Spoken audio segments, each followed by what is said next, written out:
Make a chain of 16 or customize, according to how much bride you want.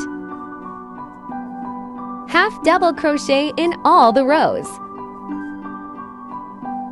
Customize or measure the length according to your size. Secure the work with chain 1. Leave the thread to sew the X twist. We are doing X twist. Leave the enough gap both the sides.